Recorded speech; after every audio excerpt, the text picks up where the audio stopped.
The Atelier series has been around for a long time. It's a series that I look to for its traditional JRPG elements and new ideas. Now, developer Gus seems to be taking the series to a new level of quality with Atelier Ryza, Ever Darkness, and The Secret Hideout. After the first 3 hours of the game, I'd like to share some of my thoughts on its new systems and characters. リラさん、あの魔物を倒した時のような実践的な戦い方を俺に叩き込んでくれ。クリント王国の遺跡調査をしてると聞きました。それならこの本を読めるんじゃありませんか。私に錬金術を教えてください。 Atelier Ryza opens by introducing 3 characters, Ryza and her 2 friends Lent and Tao. The group can only be described as bored teenagers who just want to get out of their hometown and follow their dreams. Each of these characters has their own goal that happens to be along a similar path of the others, so their friendship does work in this regard. The best part about the group so far is how absolutely nerdy they are. そう慌てるなよ。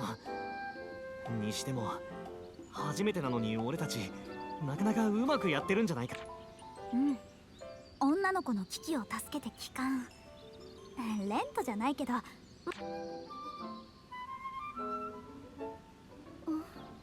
Their chemistry only improves after the opening scenes, but I like to see where it goes in the later hours of the game. What's good to mention is that the characters are also extremely complex. You see, no one believes in Ryza for the most part, and there are moments where she finds it tough to believe in herself. This is a big difference from the over-optimism and support seen in previous titles. Furthermore, characters like Lent have issues not shown in the main story, such as troubles at home, and players will need to go out of their way to speak with him to learn more. Another important thing to note about Ryza is that she never wanted to be an alchemist, but she discovers she has a knack for it. During an encounter, 2 traveling characters named Empel and Lila save Ryza, and only then does she discover the power of alchemy and makes that her new dream. Empel and Lila are pretty strange and I don't really trust them at this point, but they have been helpful to the group so far. The battle system here is active and players only need to focus on Ryza during fights. As the actions are displayed, the game lets you know when Ryza can attack. While waiting, other party members and enemies will perform their actions. Actions are tied to an AP gauge,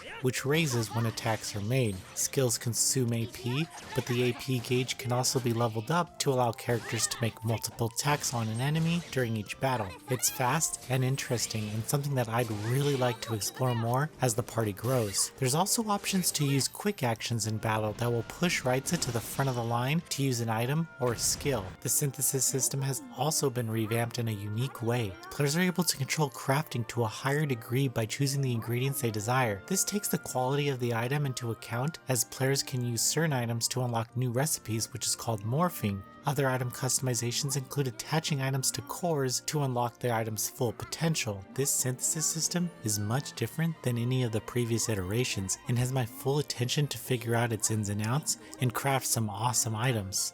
After the first 3 hours, Atelier Ryza, Ever Darkness, and The Secret Hideout is turning out to be a grand adventure. There are many questions that I have as I get further into the game, but one thing is for sure, this is the most beautiful Atelier game of this generation, and I can't wait to see what it has in store. Atelier Ryza, Ever Darkness, and The Secret Hideout will launch on PlayStation 4, Nintendo Switch, and PC on October 29th.